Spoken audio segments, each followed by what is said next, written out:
Hi, ഇത് നമ്മളെ വയനാട്ടിൽ നിന്നാണ്.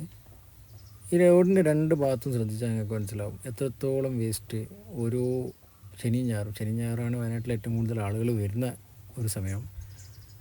എത്രത്തോളം അടിഞ്ഞു കൂടുന്നുണ്ടെന്ന് ഇപ്പോൾ നമ്മുടെ പഞ്ചായത്തിൻ്റെ നേതൃത്വത്തിൽ അത് സൈഡത്തെ കാടൊക്കെ ഒന്ന് വെട്ടി ഈ വേസ്റ്റ് പെറുക്കാനുള്ള ഇതും ചെയ്യുന്നുണ്ട്. പക്ഷെ എത്രത്തോളം വേസ്റ്റ് അടിഞ്ഞു കൂടിയിട്ടുണ്ട് എന്നുള്ളതൊന്ന് കാണുമ്പോൾ വളരെയധികം ഒരു വിഷമം ഉണ്ടാക്കുന്ന കാര്യമാണ്.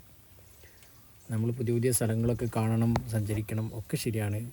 പക്ഷേ നമ്മൾ കഴിച്ച ഭക്ഷണവും നമ്മൾ കുടിച്ച വെള്ളത്തിൻ്റെ ബോട്ടിലും അതിൻ്റെ പ്ലേറ്റും ഗ്ലാസും എല്ലാം റോഡിൽ തന്നെ വലിച്ചെറിയുക പറയുന്നത് ഒരു നല്ല കാര്യമായിട്ട് തോന്നുന്നില്ല. തീർച്ചയായിട്ടും നമ്മുടെ ഗവൺമെൻറ്റിൻ്റെ ഭാഗത്തു നിന്ന് ഇതിടാനുള്ള സൗകര്യങ്ങൾ ഒരുക്കേണ്ടതാണ്. എന്നിരുന്നാൽ പോലും ഇങ്ങനെ രണ്ട് വശവും ഇപ്പോൾ ലക്കിടിയിൽ നിന്ന് തുടങ്ങി കൽപ്പറ്റ വരെ നോക്കുകയാണെങ്കിലും രണ്ട് വശവും വൃത്തികേടാക്കിയിട്ടിരിക്കുകയാണ്. നമ്മൾ മലയാളികൾ മാറി ചിന്തിക്കേണ്ടിയിരിക്കുന്ന സമയം അതിക്രമിച്ചിരിക്കുന്നു.